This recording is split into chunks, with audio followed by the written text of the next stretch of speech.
Swayam Prabha. Digital India. Educated India.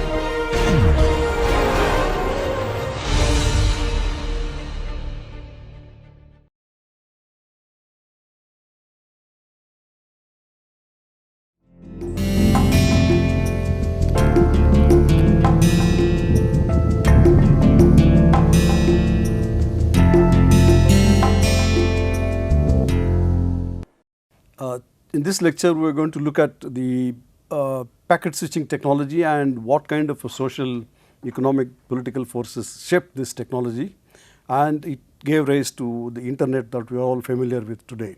We all use internet almost every day, maybe 3-4 hours a day. But let's see how it has evolved over time and in what context this internet evolved. See, social political factors influence technological choices. Insofar as technologies have to operate in a social, political or military context, they interact with each other and shape each other. Society shapes technology and technology in turn shapes society. That we have seen happening in our human history. Though packet switching technology appeared to computer professionals as advantageous, it also was controversial technology. The packet switching technology had to be socially constructed. That means it has to be introduced in a particular context where the political factors were also conducive, and the overall understanding of technology and its role in development was understood by the political leadership. The invention of packet switching technology. Packet switching technology was independently invented by two persons. One, Paul Barron at Rand Corporation, USA, and Donald Davies, National Physical Laboratory, England.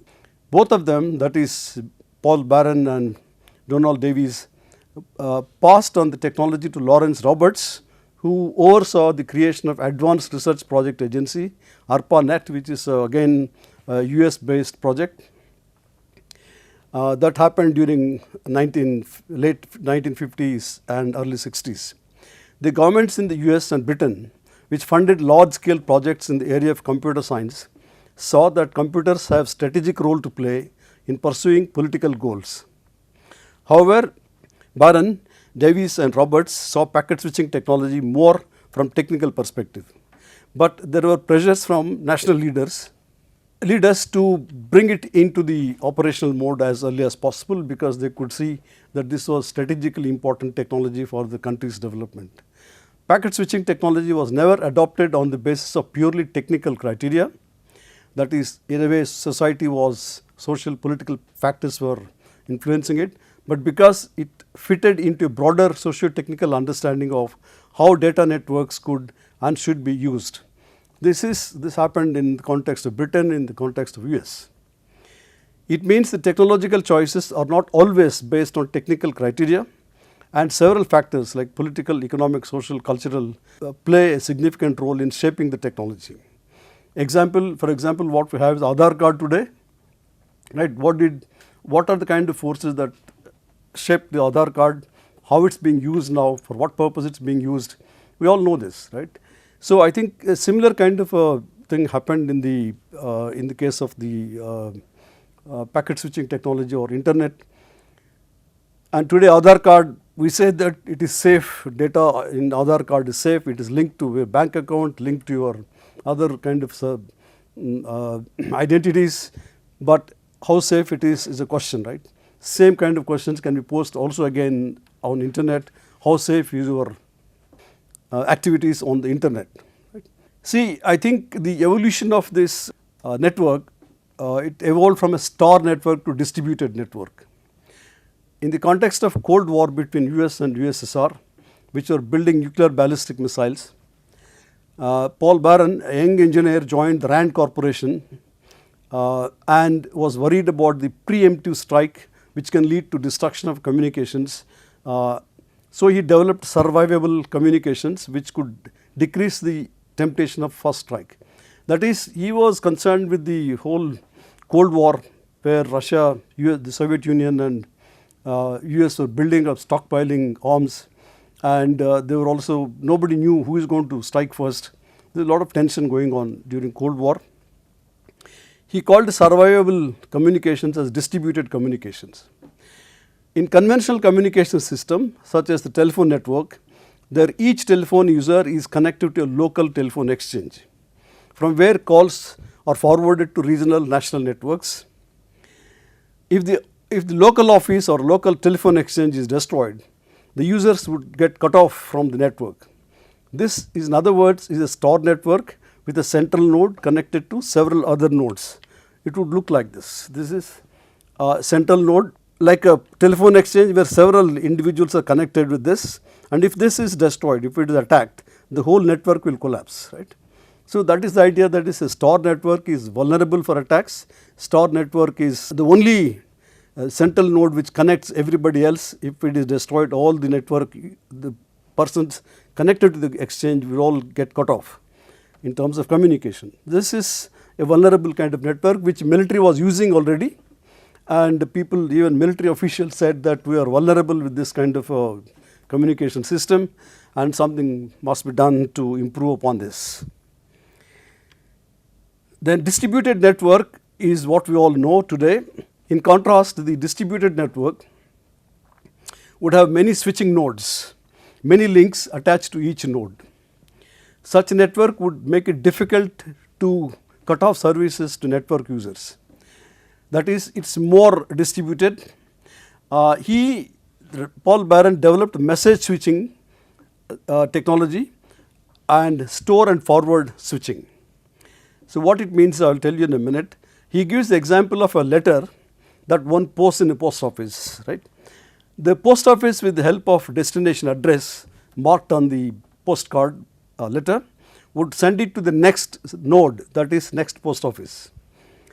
It will be stored there for some time and then forwarded to the next destination or another post office if necessary. Here each of the nodes take independent decisions as to how efficiently to forward the message given an adverse situation. The network survives in spite of the adverse conditions such as an attack. This is survivability is a function of switching flexibility. So, what it means is this would look like this network. So, this is all the users are connected to other, all the nodes are connected to each other. If this is attacked, message can go from here, here and here, and that is how the distributed network came into existence. So, it is difficult to destroy such a distributed network. So, that is why, so we moved into what we all use is a distributed network, and as I said, it is like a letter moving from one post office to another post office, and each post office is an independent node and it can get connected with other post offices, right. The US was involved in Cold War with USSR. USA was worried about a science gap between US and the Soviet Union, and there was also a Cold War. In the wake of World War II, tensions developed between US and the USSR based on the ideologies on which they were formed. US is a capitalist country guided by the capitalist ideology. USSR was formed on the basis of communist ideology. The US saw a threat from the increasing influence of communism. If you look at, those of you who have read about Cold War, you all know that each of these countries were trying to increase their sphere of influence. They were trying to get other countries into their fold, and a whole lot of tensions really began to build up. That is that the US tried to increase its influence, sphere of influence in the world. The US influenced countries which became politically independent from colonial rule just after World War II to remain in the fold of capitalist democracy. They tried, all the countries, they gave aid to a lot of countries to see that they do not move over to communist fold, that is into the fold of Soviet Russia. There is a lot of literature on this, one can read this. Similarly, the USSR wanted to bring these countries into the communist fold. There is always this tension, right. Both the US and Soviet Union built up enormous stockpiles of weapons, including nuclear weapons, and India became independent. In 1947, both the US and the Soviet Union attempted to influence India. That is why if you look at our development policy, it is something like closer to, they say it is closer to socialist pattern of socialist model. Jawaharlal Nehru was highly influenced by the Russian model. He had these 5-year plans, and the Parliament of India in 1952 set up or agreed upon the goal of achieving a socialist pattern of society. All these things happened because immediately after India got independence, and also these countries were trying to pull other countries into their fold. So in this context, and the UK was worried about technology gap between the UK and the US. UK also was trying to, they could see US is developing much faster than UK, and they wanted to bridge the gap, technology gap. In Britain, stagnation in industrial productivity caused worry to the government. Harold Wilson, the newly elected Prime Minister in 1963, set an agenda to improve the economy and increase the productivity in industries such as machine tools, aviation, electronics, shipbuilding, and above all the computing industry. Computers have become very strategic kind of a technology for these countries. This was a political context that put pressure on development of communication technologies. Davies, who joined National Physical Laboratory in 1947, NPL of England, not our NPL, developed the packet switching technology. He developed packet switching technology, which essentially meant that packets of information can be sent on a time sharing basis. That is, small packets of information may be sent first and then the bigger packets. He wanted to develop technology for civilian use rather than a military use, which complied with the Prime Minister's mandate. That is, his idea was, see, Paul Baran was trying to use the message switching, right. So, message could go from one node to another, whereas he was message switching based on storing and forwarding switches. This person was trying to develop packets of information that would go from one node to the other on a time sharing basis. So, he combined both the switching, message switching and time sharing, right. So, this is what we mean by packet switching. Packets of information would move from one node to another. I gave the example of a post office.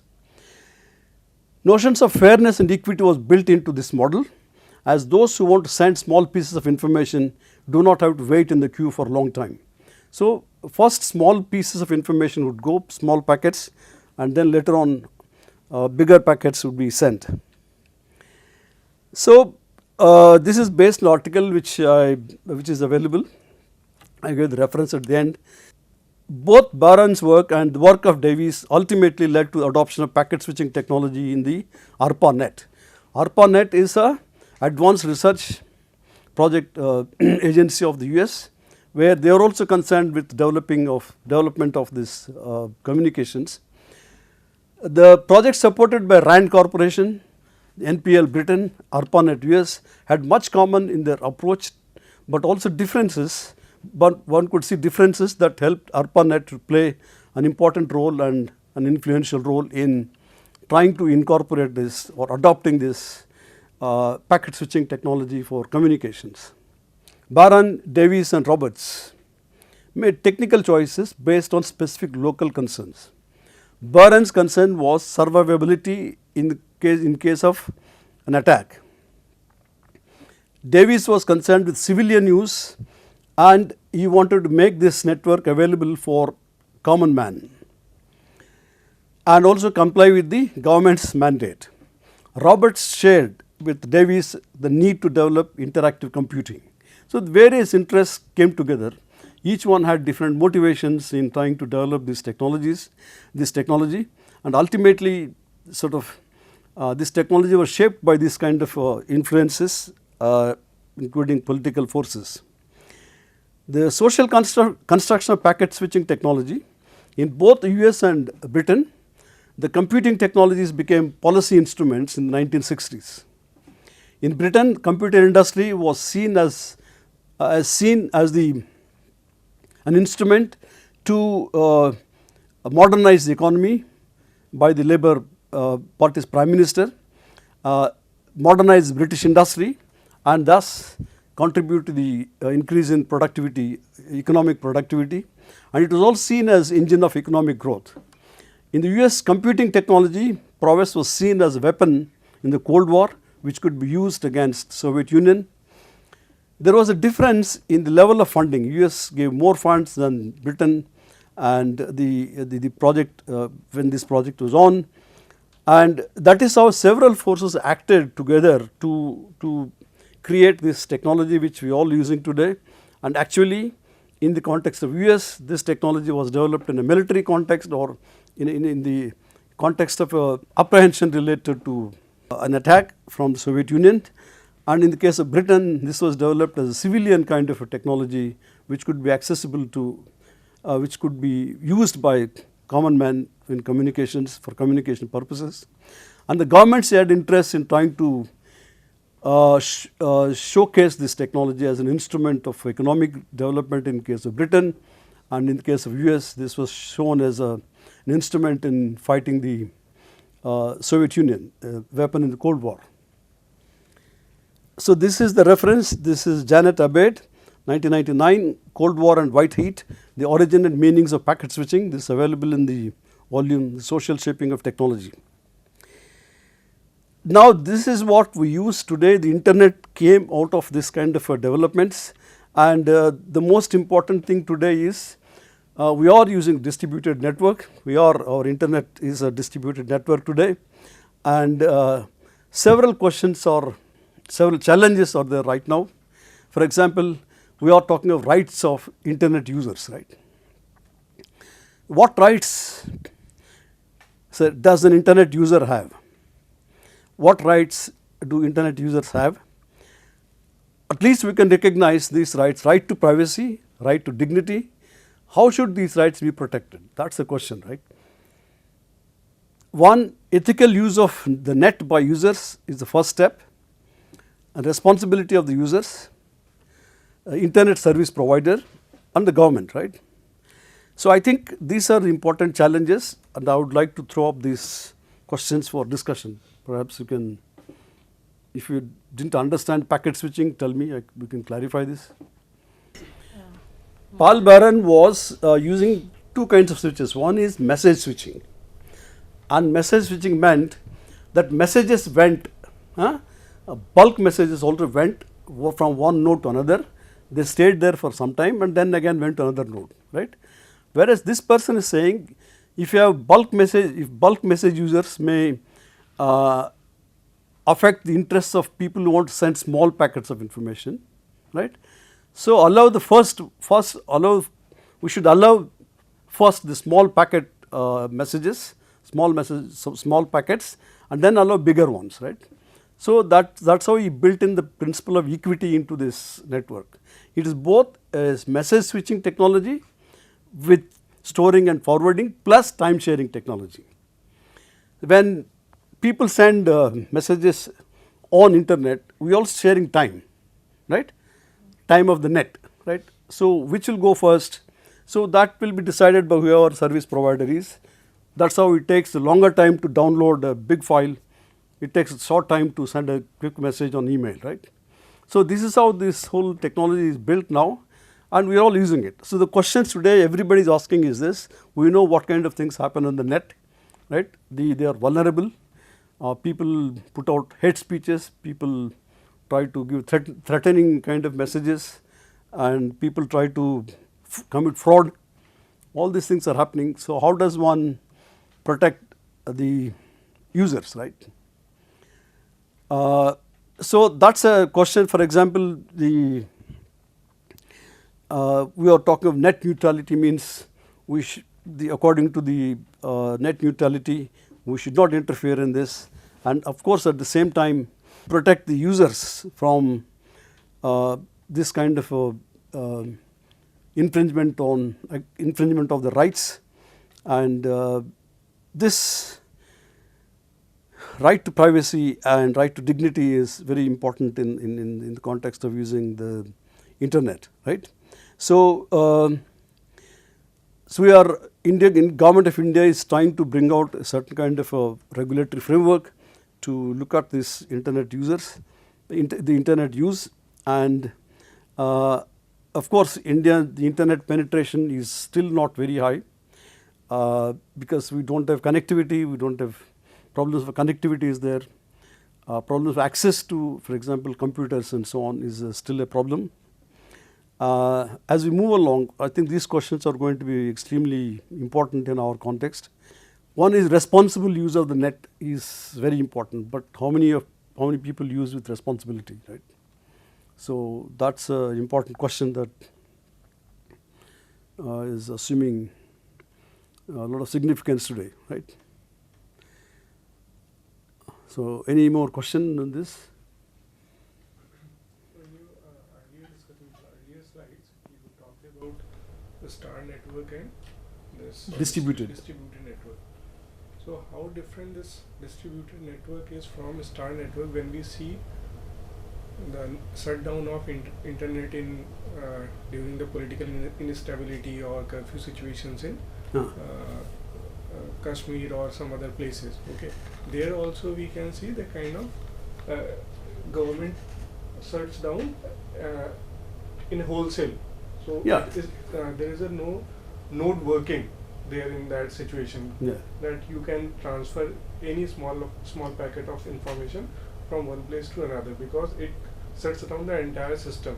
Yeah. So how it's different from that star? See, this is what happens. What we discussed is what happens in normal times, right?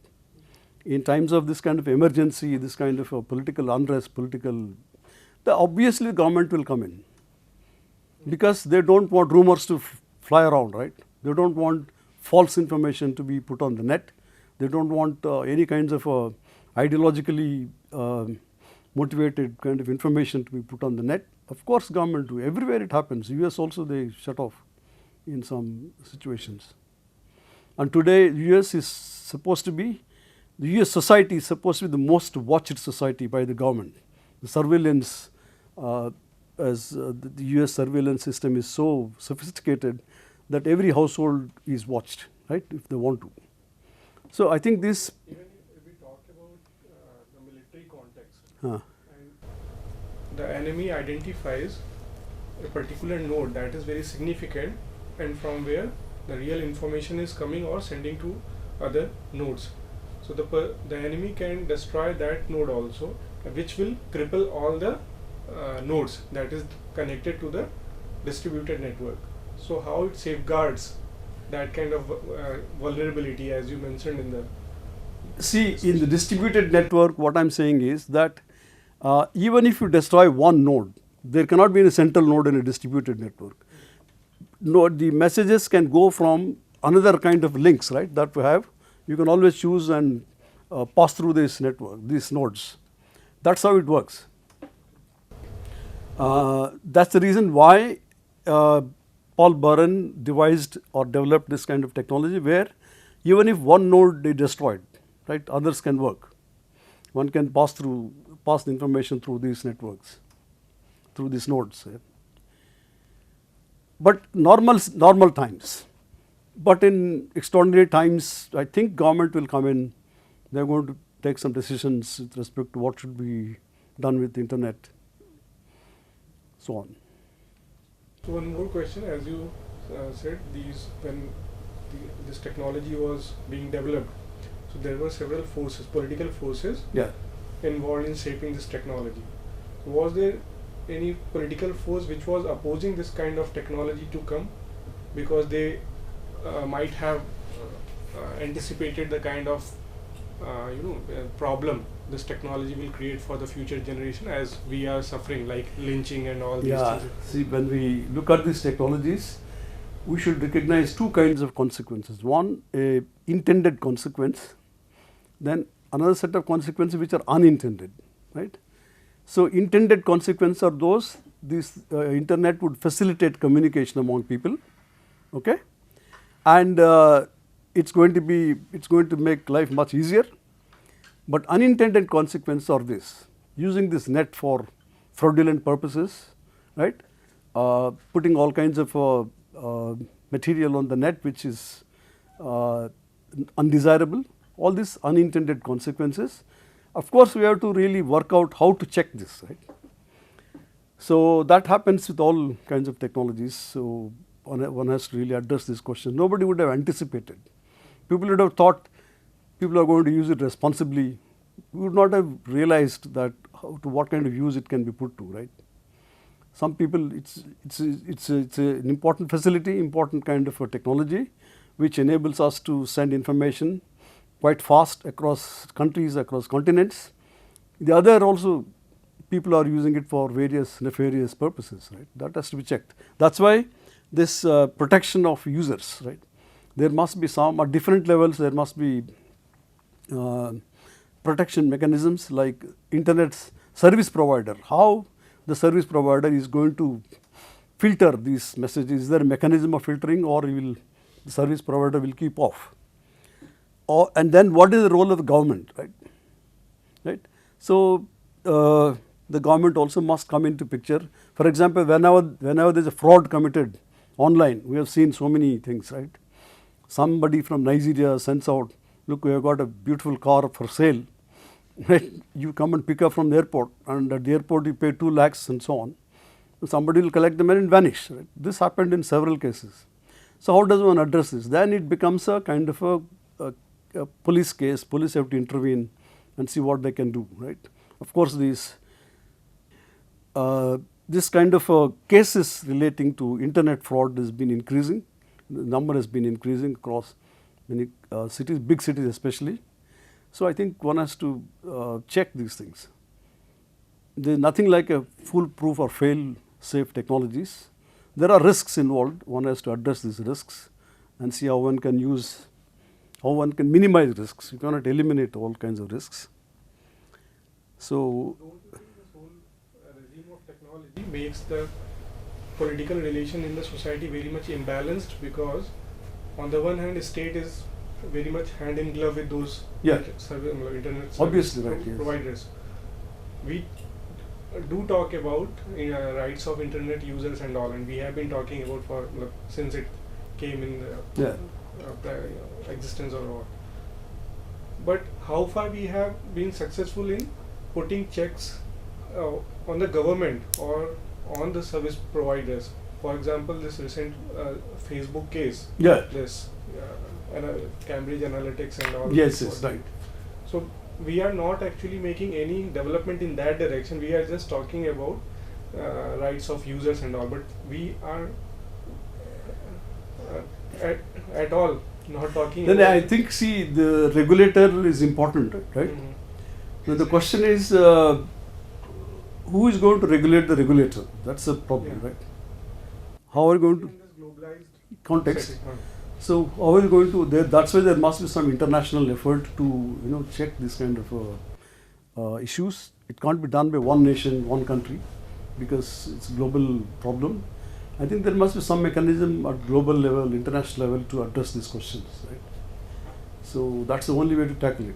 For example, Facebook, because of this kind of unethical practices, he lost shares, right? His shares went down, collapsed actually. So that's one way of one of the ways in which people punish these companies, right? So obviously some vigilantism is important. People should really, people at large, group of people who are familiar with this technology should be vigilant and see what goes on in the net and then put pressure on the government. So that's the way of handling this.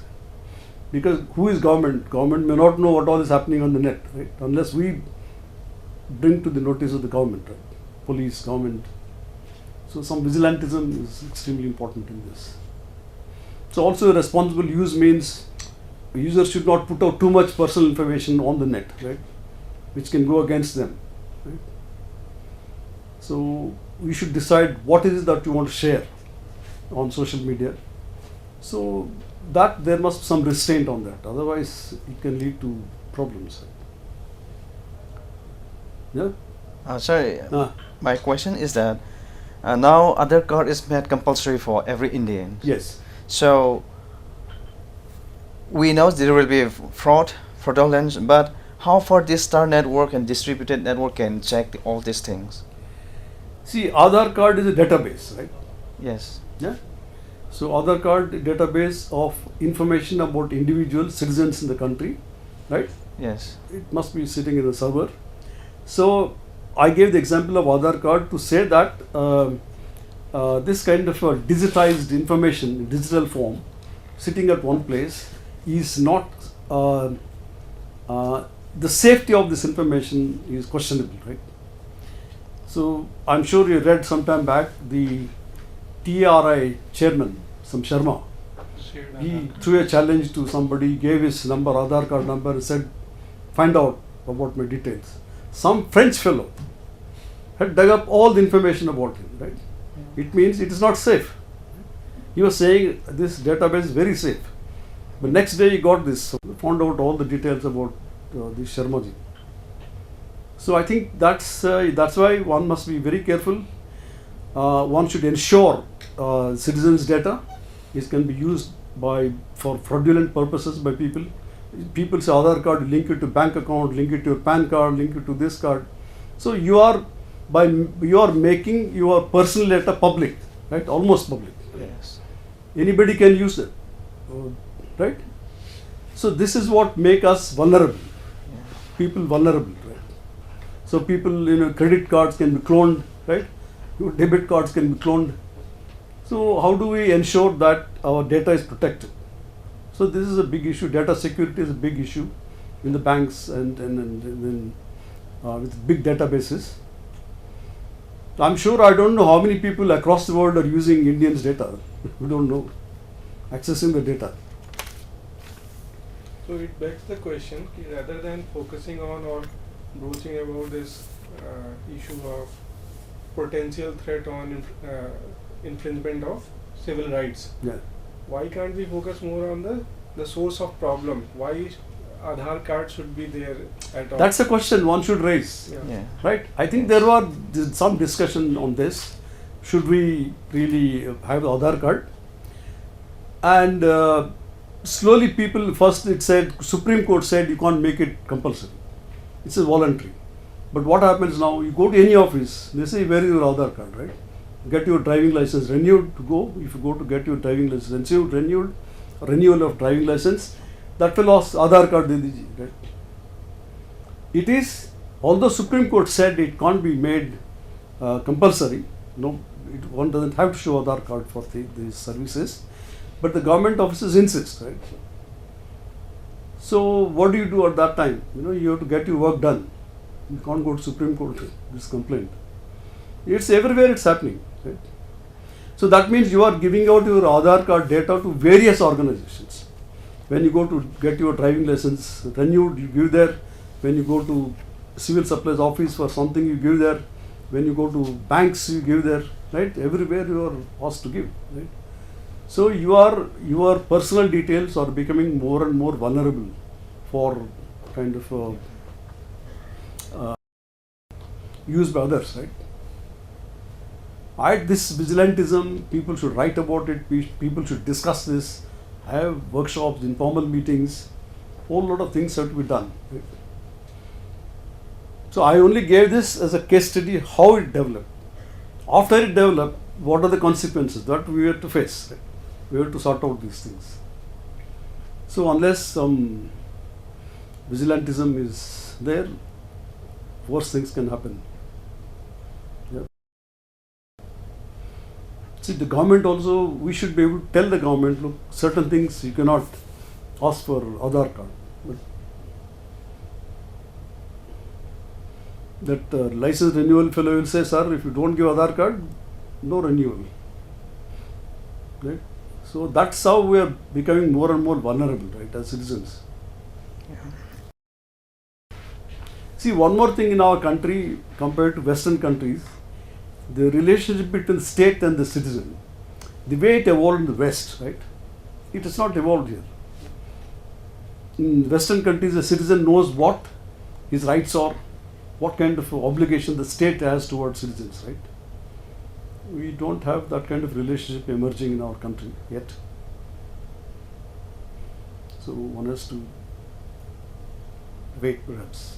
In the meantime, we have to organize these things, like if more and more situations where your details get are made public, I think one should worry about this. Yeah? Okay, thank you. Was it useful? I don't know to what extent was it useful. No, sir, very useful. Huh? Very useful. Thank you.